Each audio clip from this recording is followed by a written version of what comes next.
cekcok, aktor Iko Uwais dan Rudy desain interior saling melapor. Begini kronologi lengkapnya. Iko Uwais yang dikenal sebagai seorang aktor, baru-baru ini ramai diperbincangkan oleh publik adalah korban, Rudy. Kombes Pol Endra menjelaskan kasus ini bermula ketika aktor film action, Iko Uwais, tersebut menggunakan jasa desain interior seorang Rudy untuk rumahnya yang akan dibangun di daerah Cibubur. Iko Uwais dan Rudy melakukan perjanjian dengan nominal tertentu untuk desain tersebut. Namun dalam prosesnya diketahui aktor yang dikenal dengan sebutan Iko Uwais tersebut masih membayar setengah harga dari perjanjian. Kemudian Rudy menagih sisa uang tersebut kepada Iko Uwais dengan mengirimkan invoice lewat WA, namun suami Audi item ini tidak merespon. Selanjutnya pada hari Sabtu, tanggal 11 Juni tahun 2022.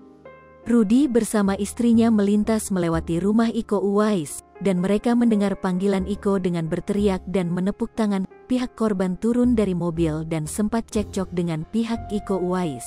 Setelah cekcok selesai, pihak Iko Uwais langsung memukul korban hingga mengalami luka-luka. Dari banyaknya berita yang beredar terkait dirinya dan juga komentar warganet yang membanjiri akun Instagramnya @iko.uwais, akhirnya ia pun buka suara dan telah melakukan pelaporan balik tentang kasus tersebut. Dilansir dari tribunnews.com, dalam konferensi pers yang dilakukan pihak Iko Uwais pada Selasa, tanggal 14 Juni tahun 2022, dini hari, pihak Iko Uwais melalui kuasa hukumnya Leonardo Sagala membenarkan bahwa kliennya benar menjalin kerjasama dengan Rudy. Kerjasama disepakati sebesar 300 juta rupiah, dan pihak Iko Uwais telah membayar setengahnya yaitu senilai 150 juta rupiah dan belum juga menyelesaikan pekerjaannya bahkan lari dari tanggung jawab.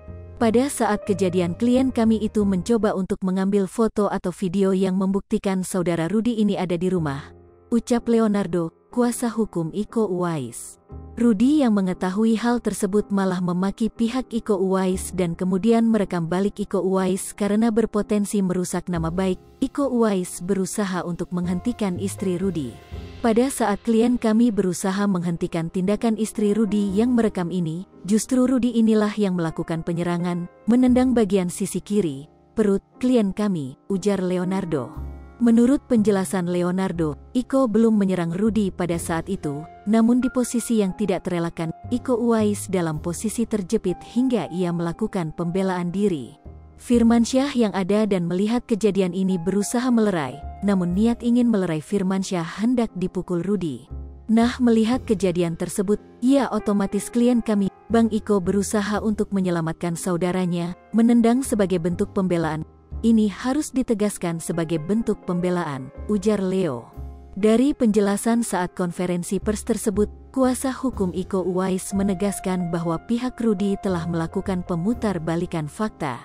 Hingga pihak Iko Uwais melakukan pelaporan balik ke pihak berwajib. Pihak Rudy melakukan pelaporan kepada pihak Polres Metro Bekasi Kota dengan kasus penganiayaan. Sedangkan pihak Iko melaporkan Rudy atas kasus penganiayaan dan penghinaan. Meski demikian, Iko Uwais tetap membuka pintu perdamaian, karena berdamai jauh lebih baik daripada harus rebut satu sama lain, ungkap Leonardo sebagai kuasa hukum Iko Uwais.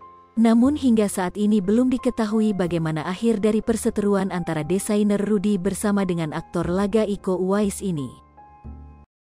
Sri Popo TV, jangan lupa komen, like, dan subscribe, serta tonton terus berita-berita